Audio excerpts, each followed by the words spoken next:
Okay,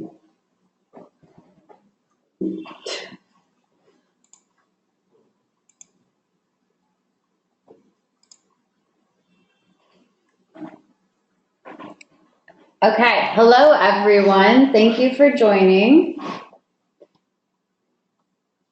Just 1 second while we get this screen going.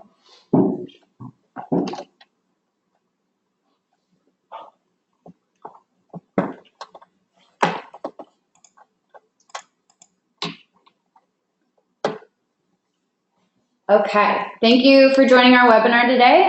We have special guest Julie Zerbo, who is the founder and editor-in-chief of The Fashion Law. The Fashion Law is the industry's go-to source for all fashion law and the real business behind fashion. I am Lauren Kaiser. I'm with Launch Metrics, which is formerly Fashion GPS, as I'm sure most of you guys know.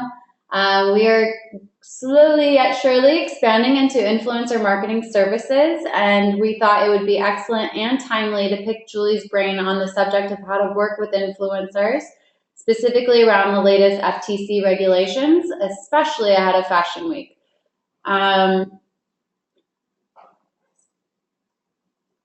So, just some housekeeping before we begin. Everyone is going to be in listen-only mode.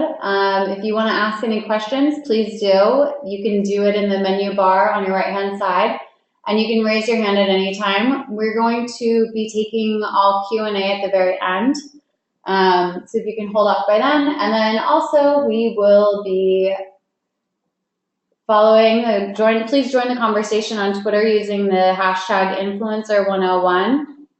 So, Julie, let's kick this off. Hey, thanks for having me. Yeah, totally. Thanks for joining. So how did you start the Fashion Law?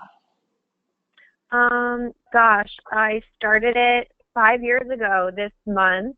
I was in my first year of law school, and I really found that there weren't a lot of sources writing about the law as it applies to the fashion industry and any of the various business law issues. And so I figured I'll do it. Cool. Yeah, it's definitely. And since then, it's just kind of, then it's just kind of picked up. We started obviously writing about the FTC issues a while ago, and it's really exciting to see those gaining a lot of traction. And so it really is a great time to be talking about this. Definitely. Okay, so let's talk about the FTC. There's been a lot of talk and momentum about this lately. Can you kind of dive into what the FTC is exactly? Yeah, sure. The FTC, it stands for Federal Trade Commission. It's a government agency.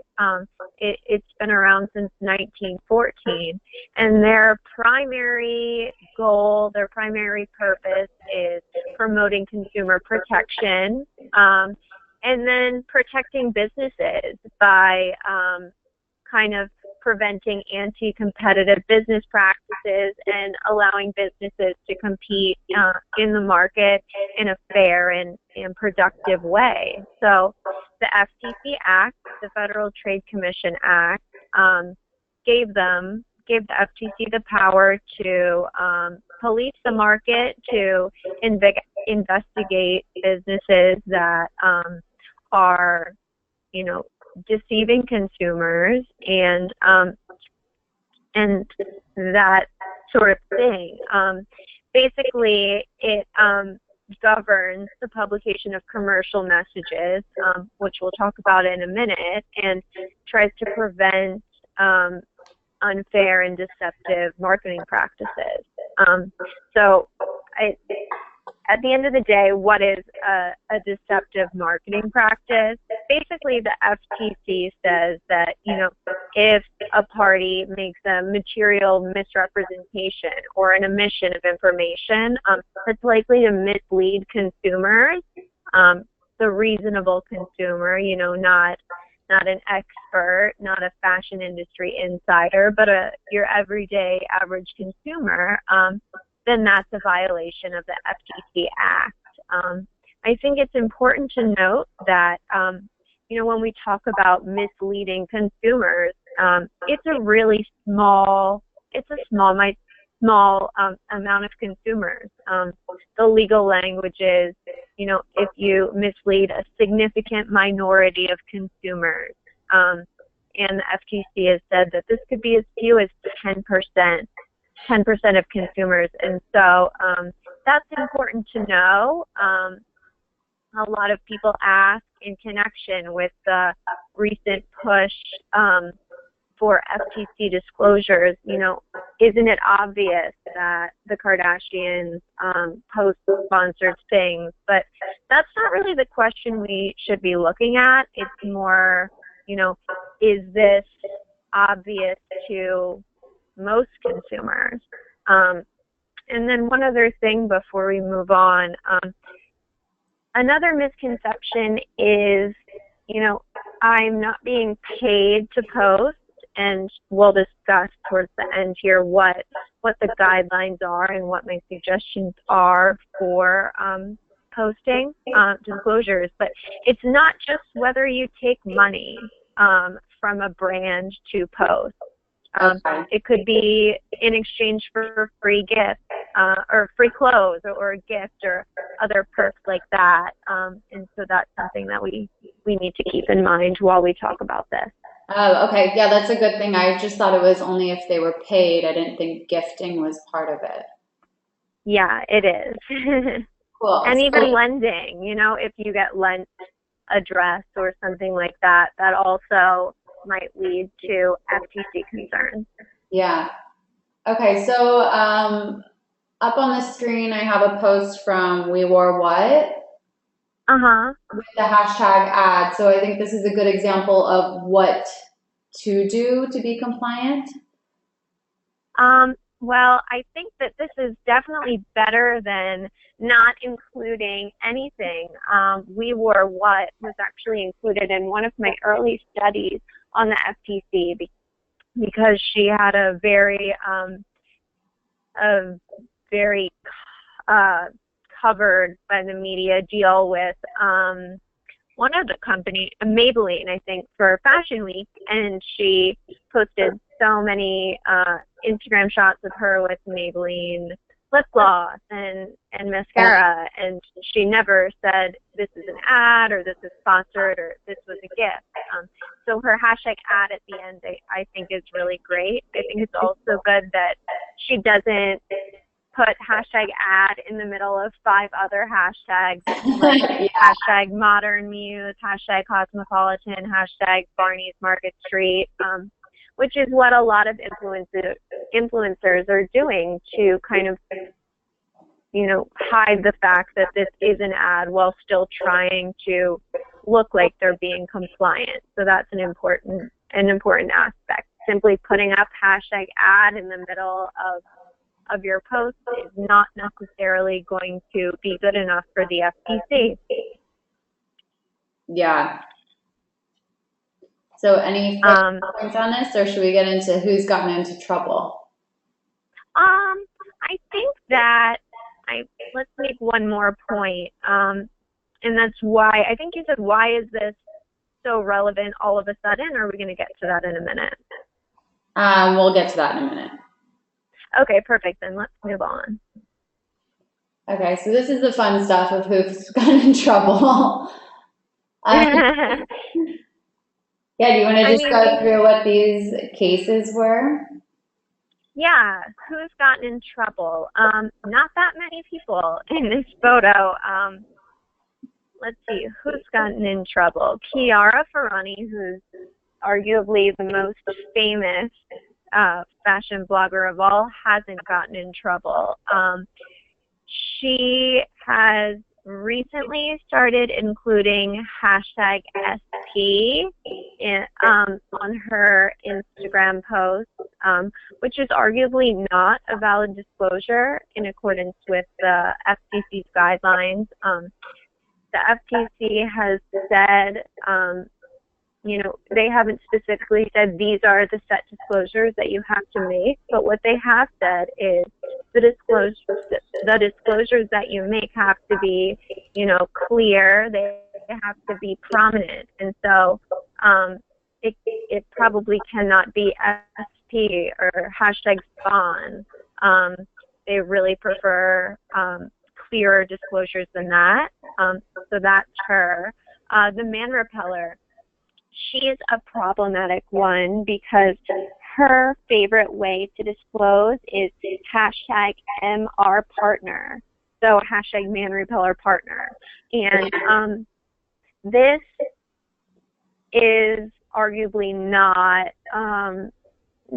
a valid disclosure either, because the FTC would likely hold that language along the lines of partner or collaboration or something like that would not necessarily clarify the relationship that she has with the brand at issue, whatever it is, whether it's Levi's, which I've touched on in the past, in my writing, or something else.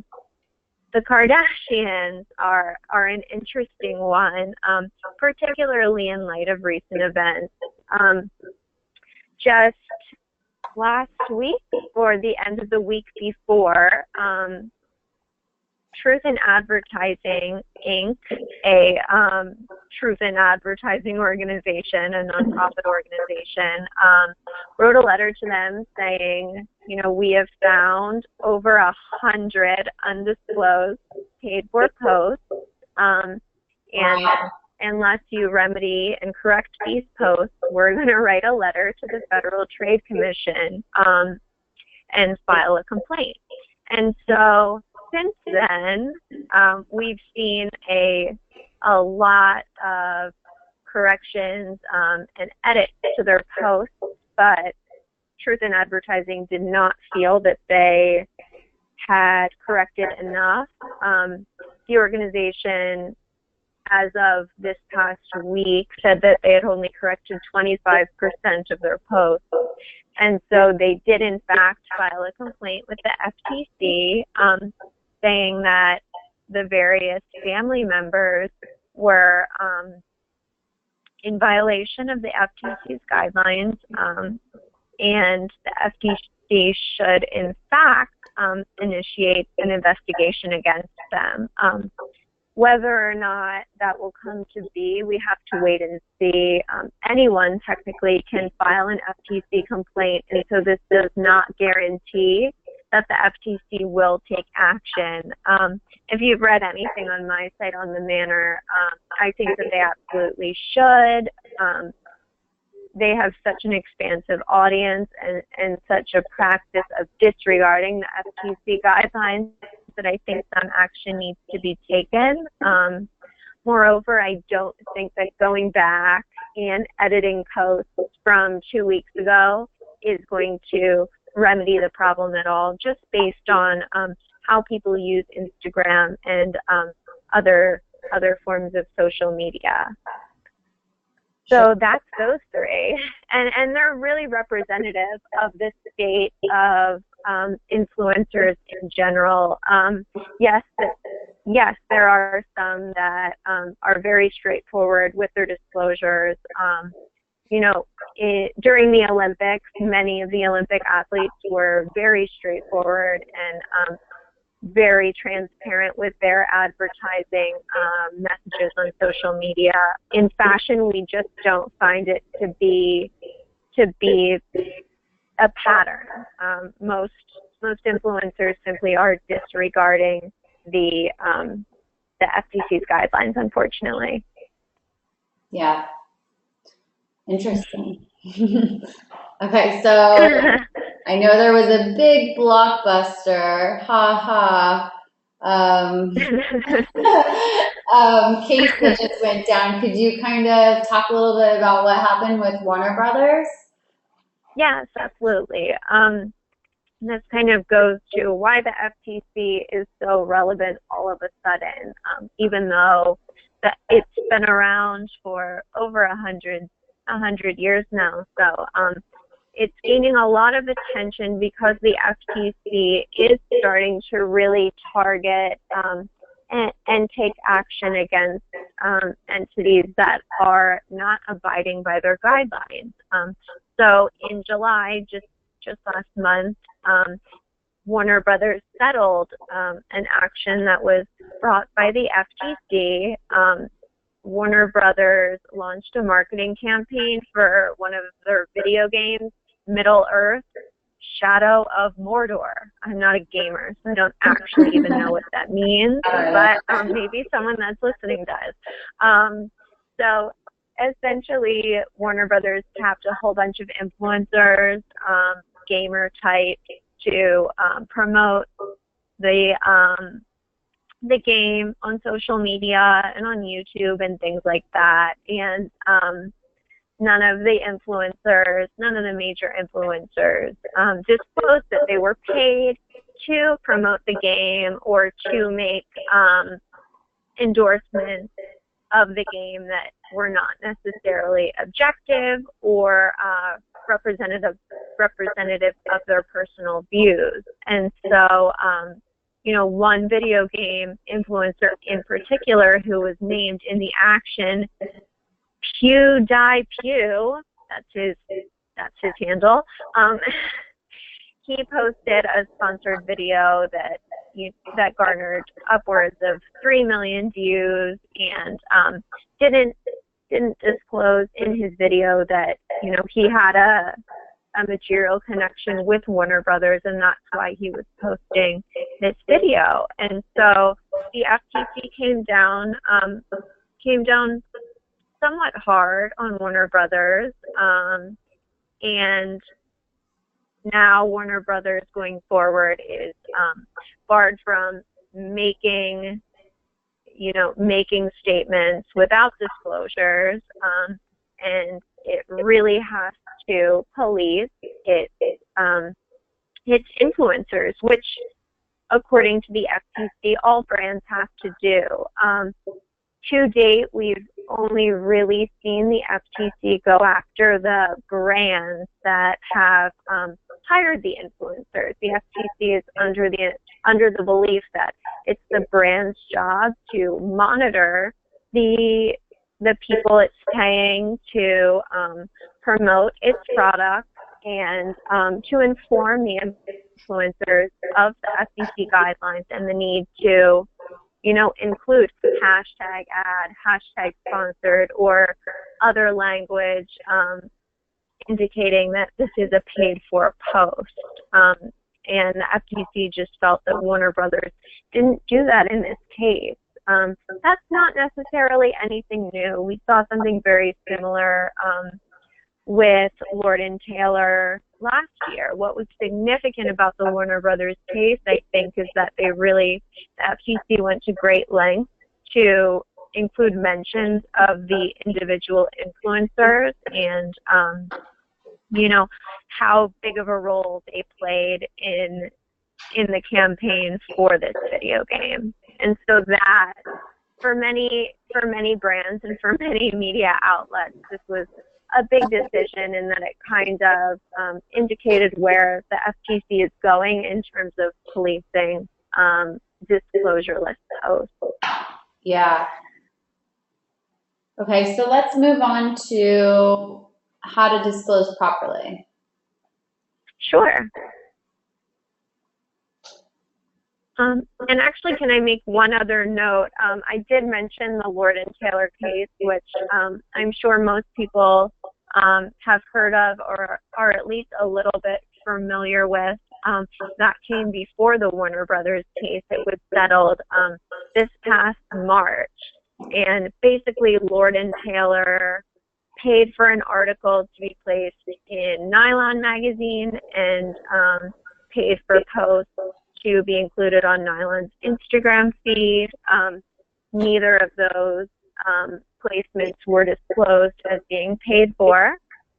Additionally, Lord & Taylor paid 50 influencers anywhere between $1,000 and $4,000 to include a photo of themselves on their Instagram wearing this one same orangish floral dress that was from Lord & Taylor's Design Lab brand. And so the FTC ended up going after Lord & Taylor for that and required that Lord & Taylor not in the future present any advertising that it pays for as though it is coming from any of these independent sources, such as the magazine or such as these influencers.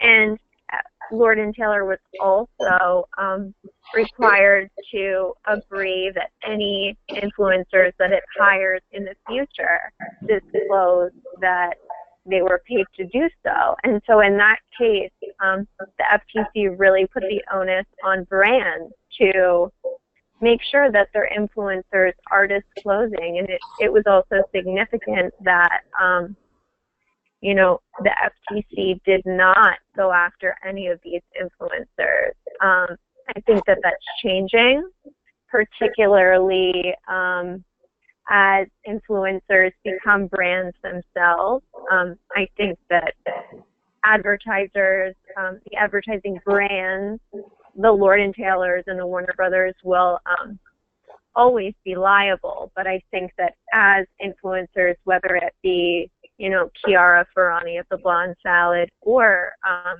Kim Kardashian, as they grow in terms of their level of influence and the money that they take in exchange for posting these sponsored messages grows, they will be held accountable. It really just is a matter of time before that starts happening. And so with that in mind, how do influencers disclose? And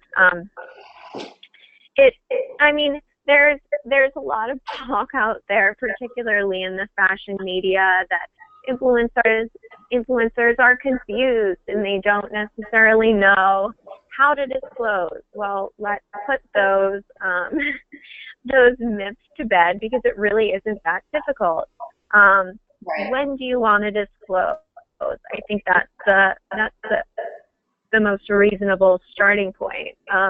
The FTC does not say you need to disclose when you're being paid to post. The FTC says if you're being compensated in any way to promote or endorse a brand or product, then you need to disclose that. So that includes, like I mentioned earlier, free gifts. That includes if you have a relationship with a brand. Are you a spokesman for the brand? Are you an ambassador? Are you an advisor? Have you invested in that brand? And would consumers not necessarily know that? If that's the case, you have to disclose that. The Kardashians are a good example here because they have some ownership stake in their lit up iPhone cases that make your selfies look just that much better. Not everyone knows that, you know, they have a stake in that company. And so just because you are an owner of a company, that does not necessarily mean that you don't have to disclose. And so that's something to absolutely note. It's also really important to remember that just because a brand isn't explicitly paying you to post, you still have to likely disclose that. Another question is just posting a photo an endorsement. Is, you know, posting a photo on your blog, or better yet, on your social media account, is that an endorsement? The FTC has said yes. Posting a photo is enough to trigger the need to disclose, whether it be on Pinterest, if anyone still uses that, or Instagram, or a video. If that media could convey that you like a product, or you are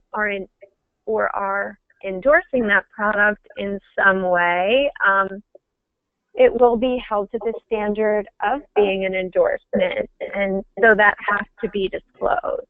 This is a point that often gets overlooked. You know, people post a photo and they say, well, I didn't actually include a caption, or I didn't necessarily call attention to the product that I was using in my video. I don't have to disclose it, and that's just not true.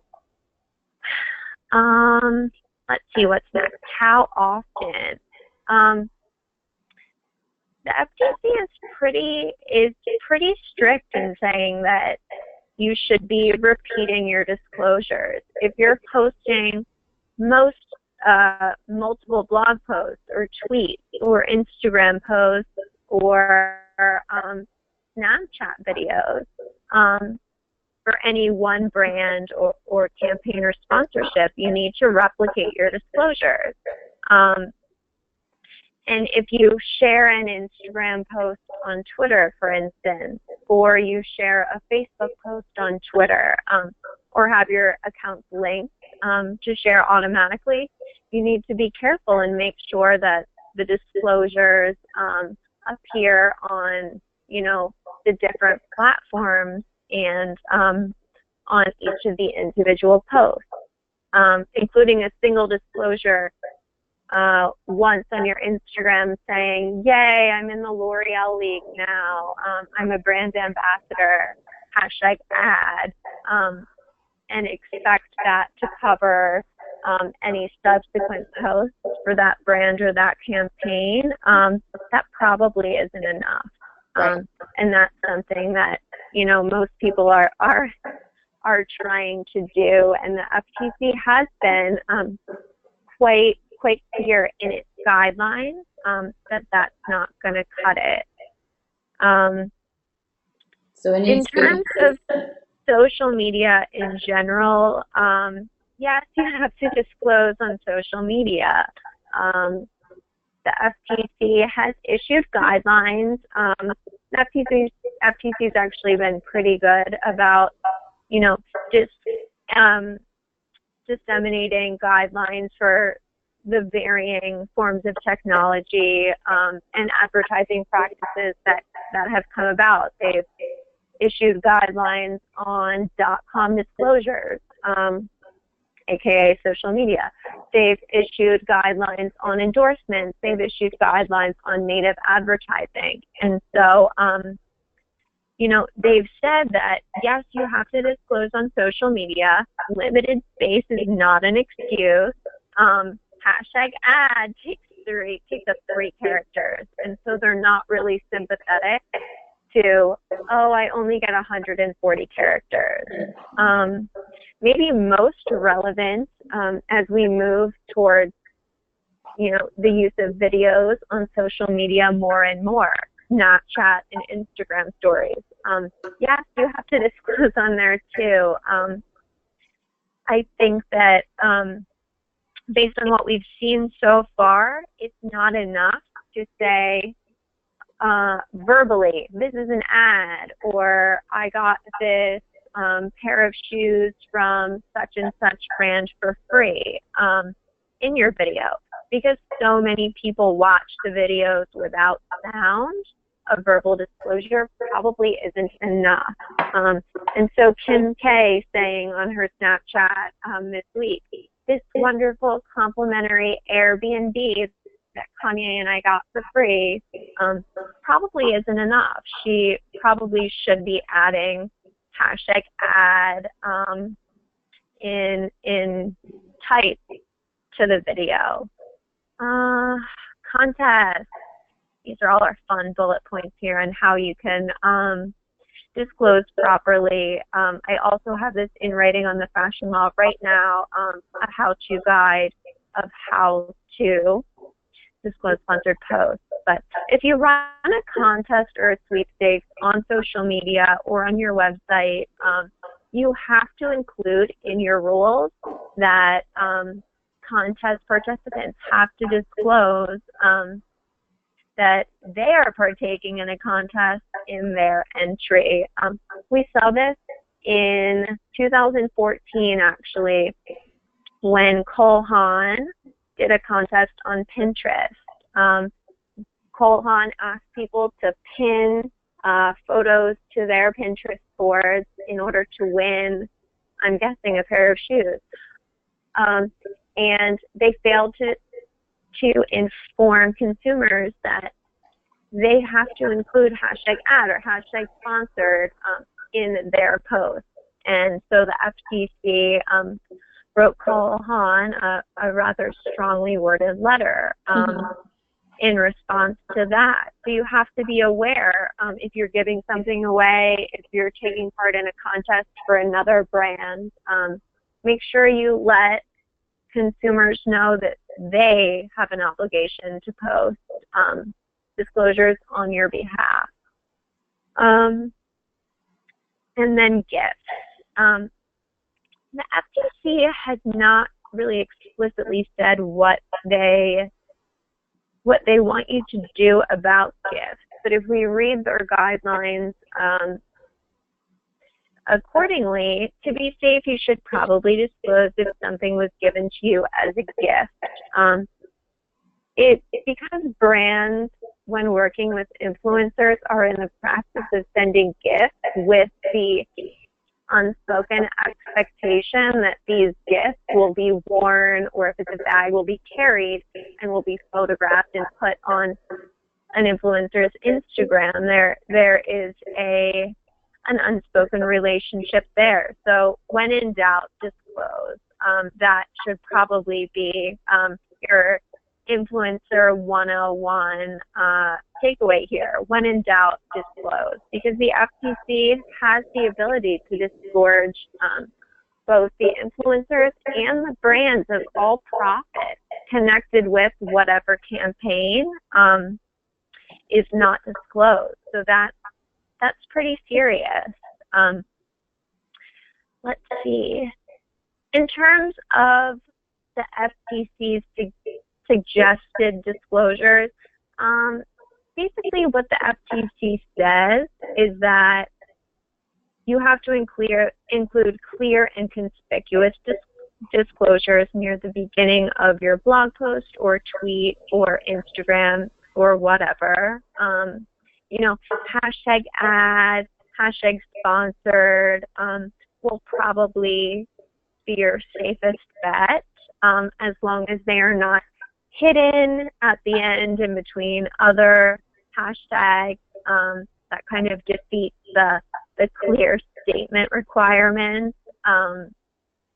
Also, disclosures that say, I was given these shoes for free, are probably just as good too. Yeah, perfect. This Brian Boy one is interesting. If you look at the viewer, as you can see, there are a bunch of other hashtags added at the end as opposed to in the middle, so that's probably good. If you want an A+ here, you put the #ad at the very beginning of the comment just to be safe. I think that, as the FTC pays increased attention to this area, we will likely get additional guidelines that are more specific, but we need to keep in mind that they really want clear statements that aren't hidden, and that if a consumer sees it, they will easily be able to understand that this Instagram post is the equivalent of a TV commercial or a traditional ad campaign in a magazine. That's essentially what influencers need to be doing with their hashtags. And so I think that, consider that, there are probably some unacceptable disclosures. #SP, #spawn, collaboration and partnership are probably not fair game. And so, in addition to disclosing, you have to be really cognizant about what it is that you're disclosing and the manner in which you're disclosing it. So speaking of, let's look at what Scott Disick did. Well, I mean, Scott not only didn't disclose, he copied and pasted, I guess, the email that he got for the sponsored post. By doing that, I think he actually made it very clear to consumers that this was an ad. So this actually might be one of the most FTC abiding posts that any of the Kardashians have posted Which is in recent years, oddly enough. So go Scott. So I guess this just kind of goes back onto the role of a brand to really work with influencers to make sure that the post is exactly where it needs to be as it goes live. Yeah, I think that, you know, given the lifespan of social media posts, I was reading it for an Instagram. It's 2 hours, and I think as the FTC becomes more and more savvy to the workings of social media, they will really demand that, you know, these disclosures are done right, and they're done right, you know, from the start, because going back and editing is not necessarily super effective. So brands really need to, and influencers as well, really need to be on top of this stuff from the get-go in order to avoid potential legal ramifications. So just to recap their suggested disclosures. Yeah, so make your disclosures clear and conspicuous. Try to put them at the beginning. Don't hide them between other hashtags. If you're trying to trick your viewers into thinking that it isn't a sponsored post, you're probably doing it wrong. That's a pretty good guideline. If you don't want them to know that it's a sponsored post and yet you are trying to disclose, that's not a very good match. And yes, hashtag ad, and sponsored are good. The FTC has said that those are good. Okay. And then unacceptable, just to recap. Yeah, because apparently this is confusing for people, so I guess it's good to have it in writing. SC is not cool. Spawn is not cool. Collaboration and partnership aren't cool.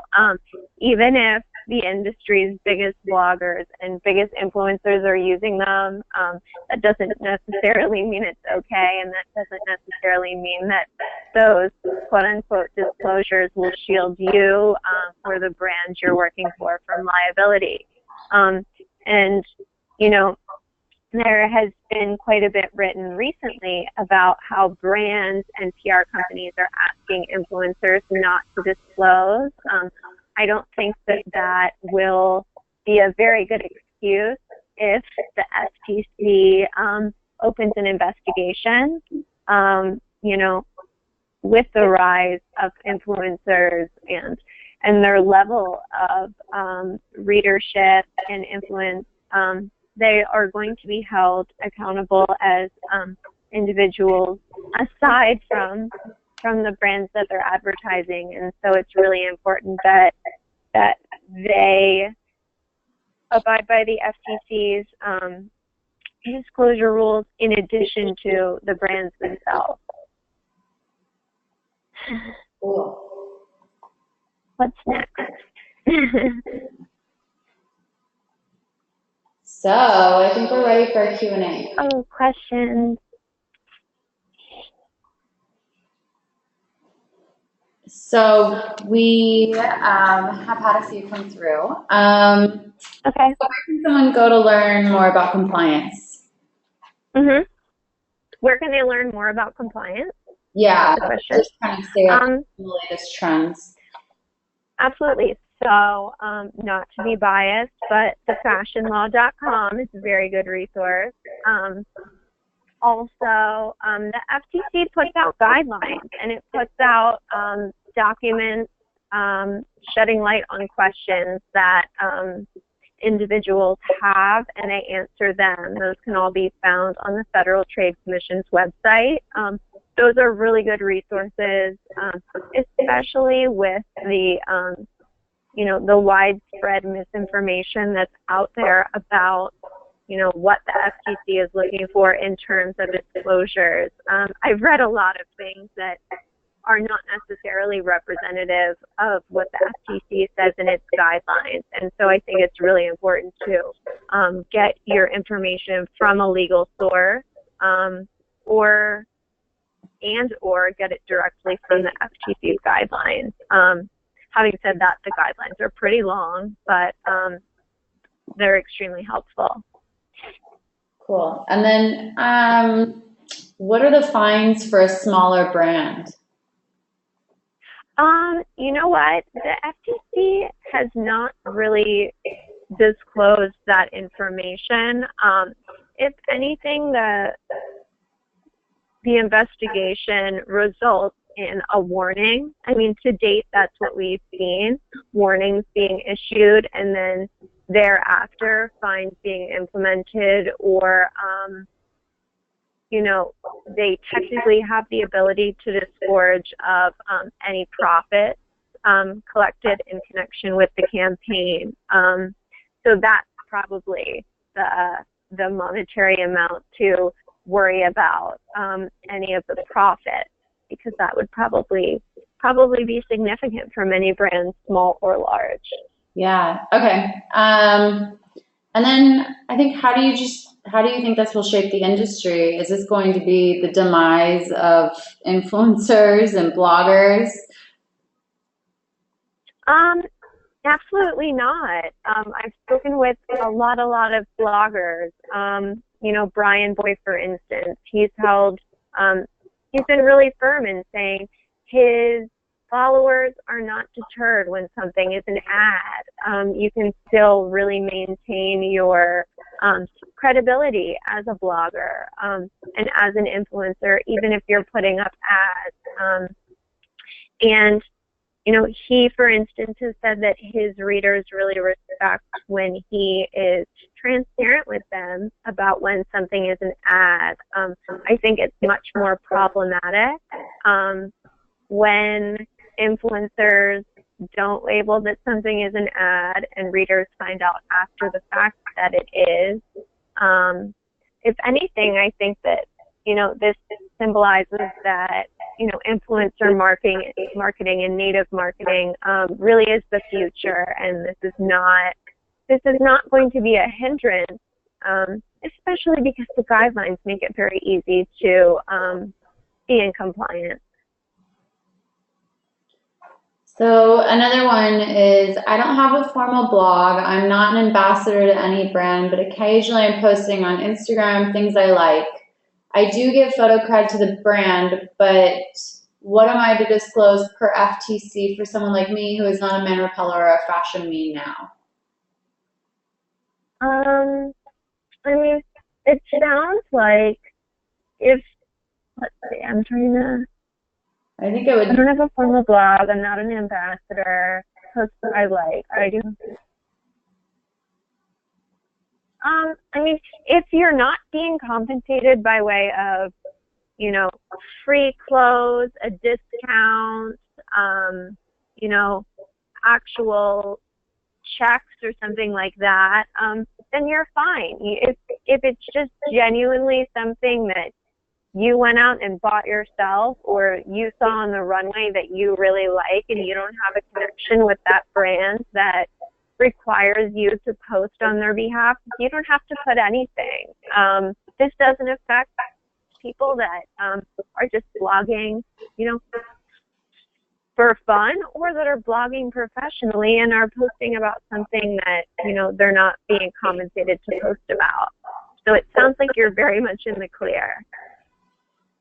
Okay. And then another person wrote in saying, we currently use hashtag spotlight on all of our paid posts. From this, I can assume that it isn't a clear enough disclosure. Am I correct that we should switch to using the hashtag ad to be more compliant? Yes. It seems like that's an easy answer. Yes. I mean, but it doesn't stop there. Hashtag ad in a clear place. Don't do hashtag ad between 7 other hashtags. Try to do it towards the beginning. And it doesn't have to necessarily be ad. If you can use sponsored, you can use paid for post, or you can even, write in the body of the blog post, this is a sponsored series. There really are options, but terms like spotlight, terms like collaboration and partnership and things like that are still probably unclear to most consumers. And if you are really trying to abide by the FTC guidelines and be compliant, then those are the hashtag ads, sponsored, things like that are probably the best way to go. Okay. Yeah. And then another person asked if there's any room to be creative with disclosures, or hashtag ad, hashtag sponsored is the only way to go. But I think you just summed that up. Yeah. Additionally, do you think we'll get to the point where disclosures are no longer necessary because consumers understand there are people that are paid to post? I mean, maybe. We're still used to television commercials and traditional ads in magazines that one day I could totally see Instagram posts, kind of going down that path. But as of right now, it's even for me, when I've done my studies on what posts are sponsored and what aren't, it's still very difficult to tell at times. And so I think we're still a bit far away from kind of a uniform expectation that everything is sponsored. Yeah. Okay, and then last question. For those in the UK like myself, is there a UK version of the FTC? Can UK brands use these disclosure tips? Yes, there is. The British Advertising Standards Authority has its own guidelines. It's called the CAP, the Code of Advertising Principles or Practices. And they've been policing as well. I think it's worth noting that while the FTC is an American entity, your business does not have to be an American entity to,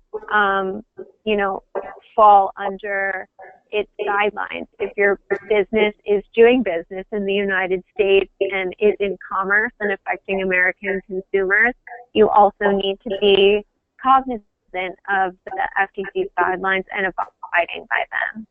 So in addition, fun answer, you have to abide by both. And then does FTC compliance apply to fashion editors or stylists? For example, when borrowed clothes are used in an editorial photo shoot and the pictures are published, would this be considered sponsored because you borrowed the clothes from a brand and the understanding that they would be photographed for a photo shoot, or editorial publicity? Well, this is a very interesting question, and actually something I'm working on a larger post at the moment. It's a bit hard to say from the FTC's guidelines how they would approach a situation like this.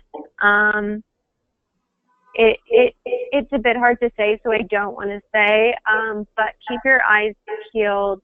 We're working on an article that can answer this question in the near future. Cool.